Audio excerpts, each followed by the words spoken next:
Bom dia! Hoje é dia de Meu Aconchego e o programa está super especial. Nós vamos falar um pouco de limpeza pós-obra e limpeza diária. Tudo o que conversamos sobre este assunto neste ano de 2022. A limpeza pós-obra não é uma faxina, é basicamente pela formação e treinamento que a gente impõe para esses profissionais. Vamos ver também os desafios do mercado de vidros e espelhos em 2022 e as expectativas para 2023. Tem sido bom, apesar de suas dificuldades, mas tem sido bom. E a gente também está otimista para 2023, né? Trazer novos produtos, né, para o mercado, oferecer para os nossos parceiros. E como você sabe, né, você tem obra, você tem vidro. E um tema super importante, neuroarquitetura. Como a análise do ambiente pode melhorar a sua qualidade de vida. Neuroarquitetura é neurociências aplicada na arquitetura. E a gente precisa ter esse olhar quando a gente faz um projeto, porque ele reflete nas emoções, nos sentimentos, nas experiências que aqueles moradores, né, vão estar passando ali.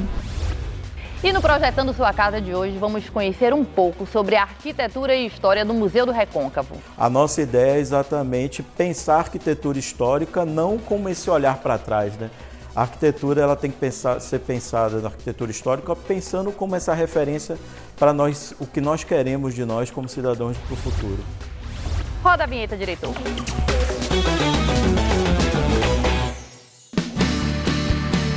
Tudo isso agora no Meu Aconchego, aqui na tela da Band e também nas nossas redes sociais. Não esquece, nos acompanhe no nosso canal do YouTube. Acesse o canal, dá um like, se inscreve, fica ligadinho, você vai poder acompanhar toda a nossa programação. Nos segue também no nosso Instagram, Meu Aconchego Bahia. Vamos agora entender um pouco mais sobre limpeza pós-obra.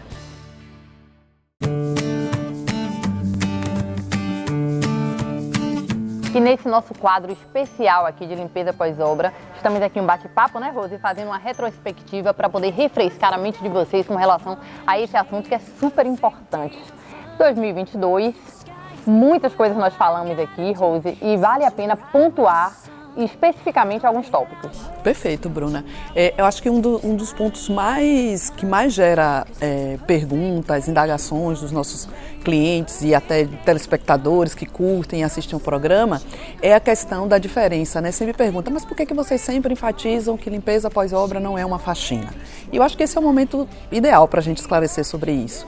A diferença base entre uma coisa e outra é que por mais que você tenha aí as profissionais avulsas, profissionais liberais que fazem um trabalho de faxina, quando a gente vai para uma limpeza pós-obra, a gente precisa, novamente, usar técnicas, usar produtos, equipamentos e, acima de tudo, uma equipe profissional que, para ser assim, precisa ter treinamento, a gente investe nisso. Então, quando a gente fala que a limpeza pós-obra não é uma faxina, é basicamente pela formação e treinamento que a gente impõe para esses profissionais, né? Porque não é aquela reunião de pessoas que a gente vai dizer assim, ó, vamos fazer uma faxina ali, a gente vai e leva um bocado de gente, leva vassoura, leva pá, leva... Não. A gente faz tudo isso de forma muito baseada nas técnicas, em logística, para que a coisa aconteça e aconteça da melhor forma possível, né? Então, por isso que a gente enfatiza bastante essa questão, porque isso é uma dúvida muito recorrente dos nossos clientes, né? E quando ele entende a diferença entre uma coisa e outra, a experiência ela é melhor, ela é mais bem aceita e tudo que vem depois desse processo fica muito mais fácil para o entendimento dele. Rose, esse ano o mercado da arquitetura, né, e do design de interiores, ele deu assim uma aquecida. Então, além de novos empreendimentos, né, saindo aí no mercado, nós temos também muitas solicitações do retrofit, né, que é a reforma. E para isso é de fundamental importância que os arquitetos tenham essa ligação direta com a empresa de limpeza pós-obra, porque são eles que indicam para as pessoas, né, para o consumidor final. Exato, Bruna. É muito interessante o que você está trazendo e a gente vê isso na prática acontecer, né? Que a gente estava falando lá atrás da diferença entre uma coisa e outra, e quando também os profissionais entendem que existe esse serviço à disposição deles na cidade, no estado, como isso ganha um corpo legal e como isso acaba acontecendo de forma positiva para todos os lados. Tanto para o profissional, que acaba tendo uma confiança maior na empresa que está fazendo a prestação de serviço, o cliente que recebe o serviço como um todo, ele não tem que se preocupar com isso, né? A coisa que a gente chama mais atenção para esses profissionais é que a limpeza pós-obra ela esteja dentro do cronograma de execução também da reforma, da construção, para que quando o cliente faça a aprovação, saiba que ali existe uma janela também para ser feita a limpeza. Porque o que acontece hoje, às vezes, a gente leva, às vezes, a reforma ou a construção leva 3, 4, 5 meses e por uma questão de ansiedade, que é normal, a gente precisa entender também isso, o cliente quer que a limpeza seja feita, realizada em um dia. Às vezes, verdade. Não é? É verdade. E às vezes não é possível. Então, quando a gente trabalha com os designers, trabalha com os arquitetos, as empresas de construção, né, as construtoras, a gente sempre chama atenção disso e eu acho que é importante também a gente esclarecer isso aqui nesse momento. Então, precisa colocar aí a limpeza pós-obra dentro do cronograma da execução do projeto como um todo, para que isso seja resguardado e aconteça de uma forma profissional. E quais são as suas expectativas no segmento para 2023? Nossa, Bruna, as melhores possíveis, né? Graças a Deus a gente tem visto aí, a gente tem acompanhado, a gente participa de alguns fóruns onde é discutida essa questão do aumento da demanda de serviço para 2023 e com a limpeza pós-limpeza, de uma forma geral, não é diferente. Então a gente tem uma média de crescimento em torno de 20%, 25% para 2023, então tem muito trabalho, né? que bom que tem muito trabalho para todos nós. Que bom que tem trabalho, né? E que a economia está girando, e que está todo mundo comprometido e todo mundo buscando qualidade de vida. Perfeito, né? Exatamente. Nesse tempo que a gente vive, a decoração, a arquitetura, o design, ela fala muito em torno disso, de qualidade de vida, que é algo que todo mundo deve entender, compreender e consumir. Perfeito. E esse é um recadinho que a gente deixa para nossos clientes, amigos, telespectadores que acompanharam, não é? O ano de 2022 todos, a gente aqui, que essa parceria continue para 2023 e que a gente deseja aí um feliz ano novo, né, muitas perspectivas de realizações para todo mundo que nos assiste. Obrigada, Bruna. Possa falar muito de limpeza aqui em 2023. Com certeza. Obrigada. Eu que agradeço a você que está em casa, fica aí ligadinho, no próximo bloco ainda temos muito mais. It's perfect day for fun. The sky is blue and all I got to do is hitch a ride with the sun.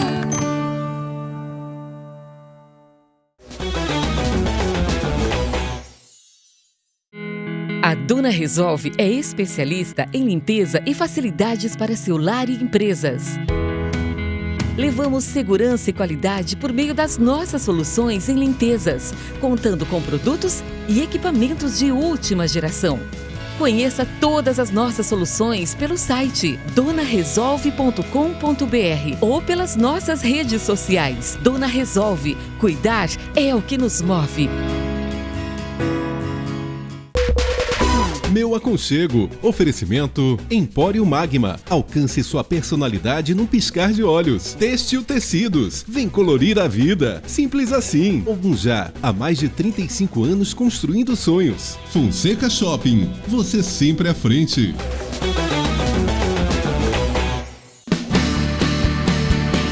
Estamos de volta. E no segmento de vidros e espelhos, quais são as tendências e novidades para 2023?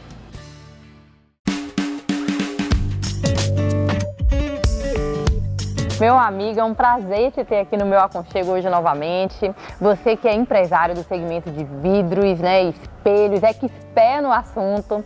Fala um pouquinho da sua visão desse ano de 2022, já que o mercado de arquitetura e de design de interiores, tanto quanto o consumidor final, passou a estar muito mais exigente nesse aspecto. Obrigado mais uma vez pelo convite, Bruno. Mais uma vez estamos aqui, né, para fazer uma retrospectiva, né, do ano de 2022. Que tem sido bom, apesar de suas dificuldades, mas tem sido bom.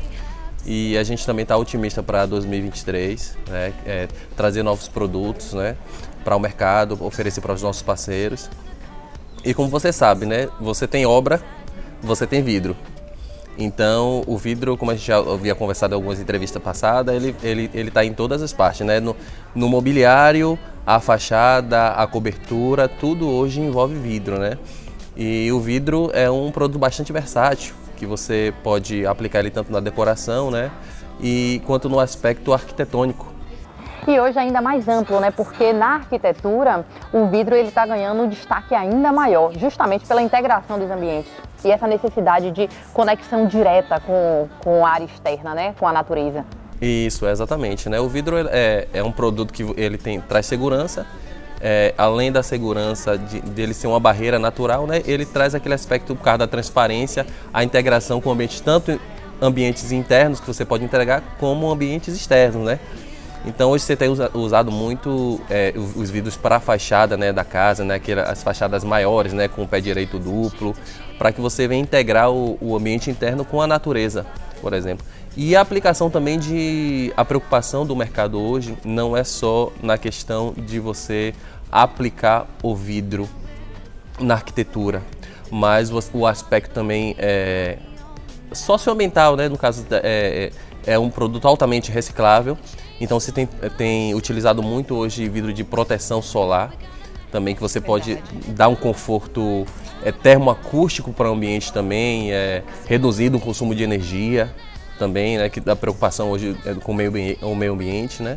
Fora que, saindo um pouco da questão da arquitetura em fachadas, né, você tem, assim, um espírito criativo muito grande também, porque dá essa possibilidade aos arquitetos, aos designers, de ter produtos diferenciados. Quando a gente fala de personalizar uma mesa de centro, né, das cristaleiras, eu acho muito bacana.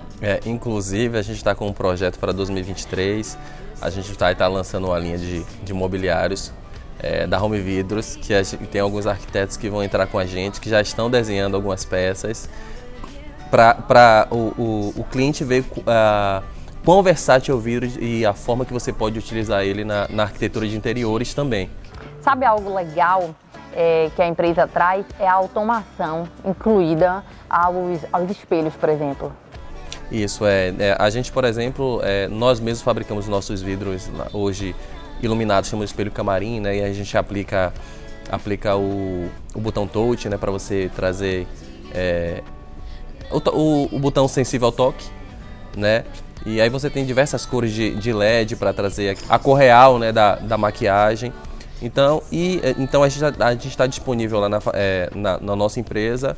O arquiteto desenha, idealiza e a gente executa.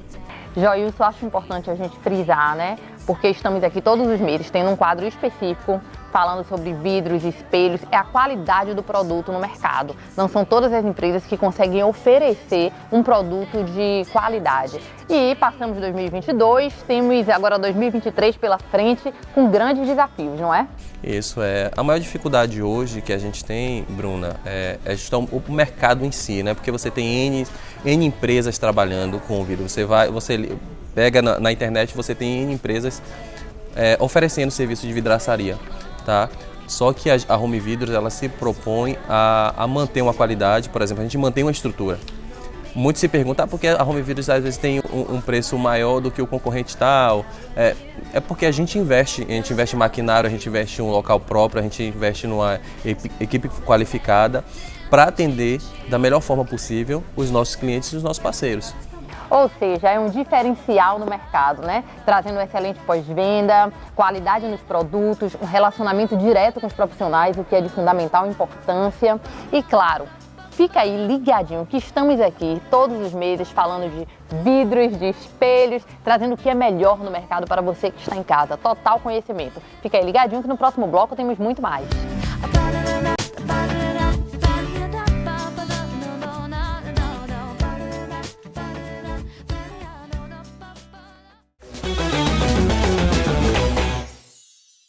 A sua casa ganhou um novo olhar. A Home Vidros representa a inovação no design em vidros para ambientes decorados. Somos especialistas na execução de projetos com espelhos, boxes para banheiros, divisórias de ambientes, envidraçamento de sacada e mobiliário de vidro. Executamos projetos diferenciados e sob medida. Veja a vida com mais transparência. Home Vidros, sua casa conectada a você. Acesse homevidros-ba.com.br e nos siga nas redes sociais.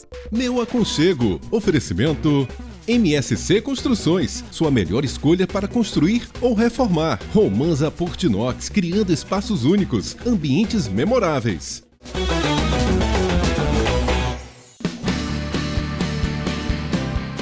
iniciamos um tema pouco comentado e de fundamental importância, que é a neuroarquitetura, uma análise que pode melhorar a sua qualidade de vida.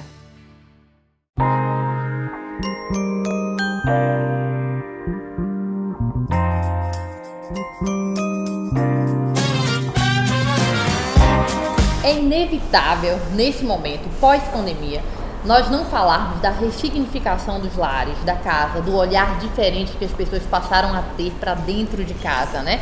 Para si. Quando a gente fala de casa, a gente fala de si, né? Da própria pessoa, do que quer, dos desejos, dos anseios, mas principalmente da importância de contratar um arquiteto, um designer de interiores, onde nesse nosso mundo da arquitetura a gente busca o tempo inteiro conhecimento e estudar a ciência, a importância que a ciência tem dentro da arquitetura, não é isso, Fernanda? E é por isso que hoje a gente está falando sobre neuroarquitetura, colocando o indivíduo como o protagonista realmente do projeto.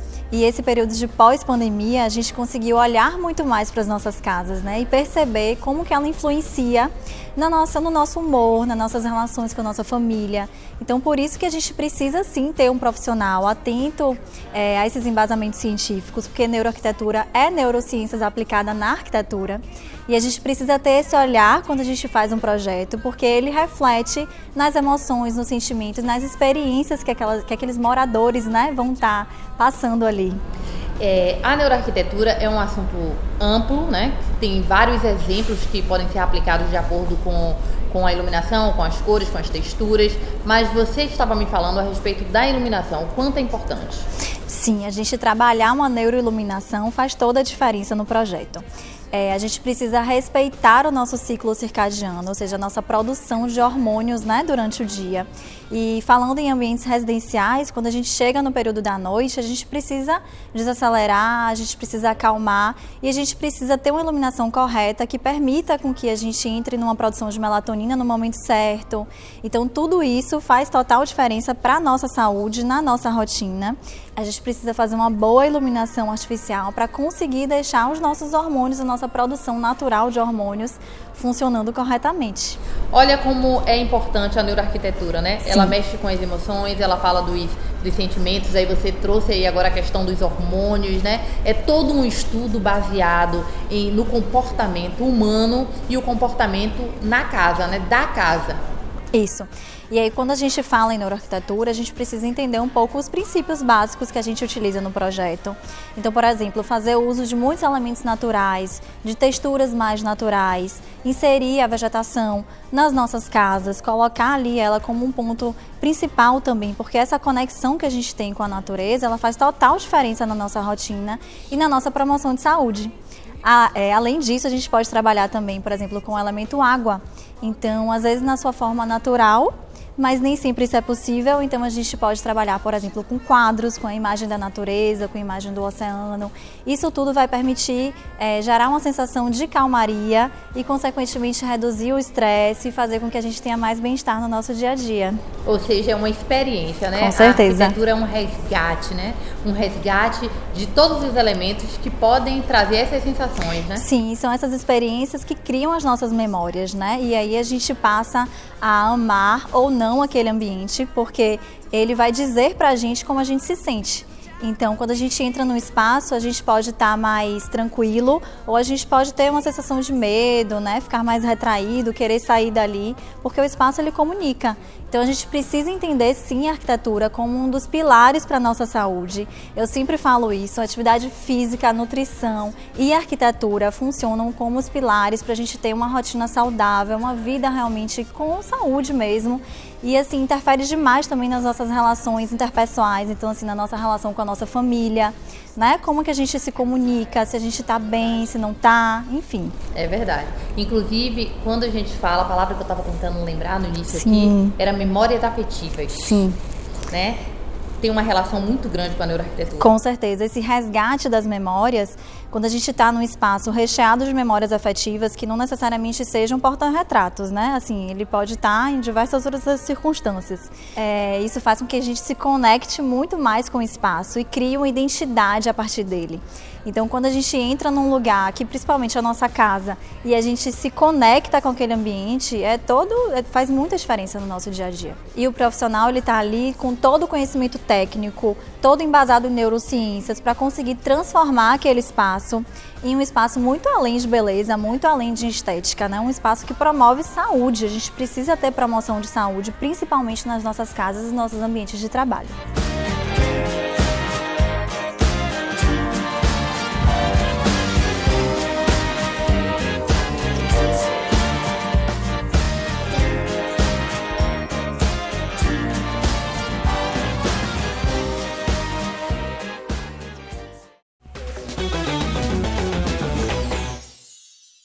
Breton, sua loja de móveis design em Salvador. Com mais de 50 anos de mercado, somos uma marca referência nacional em design. Todo o nosso showroom é composto por móveis criados pelas mentes mais brilhantes da arquitetura e decoração. Acreditamos no design brasileiro, customizamos e desenvolvemos produtos para cada projeto e com um excelente custo-benefício. Breton, sua melhor opção em mobiliário design em Salvador. Alameda das Espatódias, 428, Caminho das Árvores. Meu Aconchego. Oferecimento Eviva. Exclusividade na essência. Sofisticação, pontualidade, tecnologia e tradição. Dona Resolve. A solução perfeita em limpeza e facilidades para seu imóvel. Breton. Sua melhor opção em imobiliário design em Salvador. Home Vidros. Sua casa com mais transparência.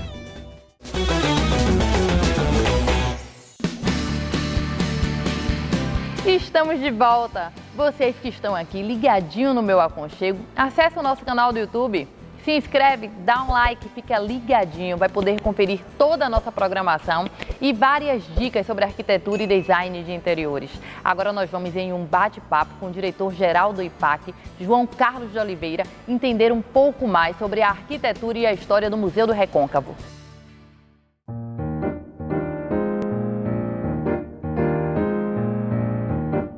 E o Meu Aconchego é para falar de arquitetura, design, cultura e arte. E o que nós mais temos aqui na Bahia é a arquitetura florando, principalmente nos museus, não é isso, meu amigo João Carlos? A gente tem um patrimônio cultural importante. A Bahia tem esse legado histórico, com certeza, dos estados brasileiros, aquele que tem uma das maiores representatividades em termos de arquitetura histórica. E os equipamentos culturais do estado, historicamente, os nossos museus sempre foram abrigados em prédios históricos. Isso é muito interessante porque ele tem dois desafios, né? Um é você preservar esse patrimônio e, ao mesmo tempo, fazer com que ele seja um instrumento de política pública cultural. Então, a gente tem que ter equipamentos contemporâneos em termos de acessibilidade, de mobilidade, de segurança incêndio, de projetos dinâmicos que hoje as museografias cada vez mais pedem. Então a gente tem essa relação direta entre preservação e a necessidade de que esses prédios históricos adentrem o século XXI e se tornem relações naturais contemporâneas. É um desafio de processo e de gestão. Nós temos agora, para inaugurar, agora no final do segundo semestre, um dos mais importantes equipamentos culturais do Nordeste, que é o Museu Wanderley de Pinho. O Museu do Recôncavo, o Museu do Recôncavo, tradicionalmente conhecido como Museu do Recôncavo, e ele estava fechado há quase 20 anos. Tivemos a oportunidade de fazer um projeto, e eu acho legal a gente conversar isso nesse debate nosso, de pensar que foram 7 anos entre planejamento, projeto, execução de obra e agora finalmente a gente pensar um modelo de gestão para ter um equipamento recuperado, 20 mil metros quadrados de urbanização, restauração de uma residência que foi símbolo e modelo da ocupação do Brasil, principalmente do Nordeste, que são aqueles casarões do período colonial da cana-de-açúcar. Então a gente tem um representante na Bahia que é patrimônio nacional, tombado pela IPHAN e gerido pelo órgão estadual de patrimônio do estado. Então assim, é um dos maiores legados que a gente tem em termos de arquitetura e processo. E ele é um exemplo muito interessante dessa relação que a gente está comentando, de trazer os equipamentos históricos para uma realidade contemporânea. Ele recebeu um processo de restauração, mas também na antiga fábrica, que era uma ruína, hoje é a estrutura mais contemporânea desse complexo. São quase 3 mil metros quadrados onde nós vamos ter um espaço multiuso para 500 pessoas, restaurante de 200 lugares, além de poder fazer exposições extremamente contemporâneas. A nossa ideia é exatamente pensar a arquitetura histórica não como esse olhar para trás, né? A arquitetura ela tem que ser pensada na arquitetura histórica pensando como essa referência para nós, o que nós queremos de nós como cidadãos para o futuro. Para fazer essa interação, não é? É exato, essa relação direta. A gente tem uma dificuldade que eu acho que as pessoas pensam esses equipamentos, as casas históricas de uma forma geral, como algo do passado, né? Como quase que uma velharia. E na verdade a gente tem que pensar isso como um legado, a gente tem que romper essa lógica que a população tem, como às vezes um estorvo aquele prédio familiar histórico. Ou seja, pensar... um olhar diferente, né? Exatamente, você pensar aquilo como a gente pensaria para qualquer arquitetura. Por isso que é legal nesse programa a gente poder fazer esse debate. Existe um exemplo que eu gosto muito ali na Ribeira, que foi a reinauguração daquela sorveteria naquela Casa de Ferro. Ali é um grande exemplo de restauração, com ocupação, com designer, com um grande projeto, modelo de uso. Então, assim, eu acho que é esse debate que a gente tem que levar, não só para os equipamentos privados, mas também para a coisa pública.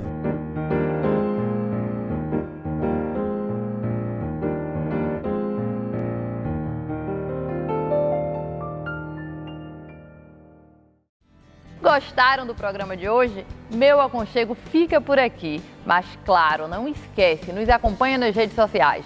Canal do YouTube, programa Meu Aconchego Bahia e no nosso Instagram, Meu Aconchego Bahia. Te aguardo aqui no próximo sábado às 10h30 da manhã na tela da Band.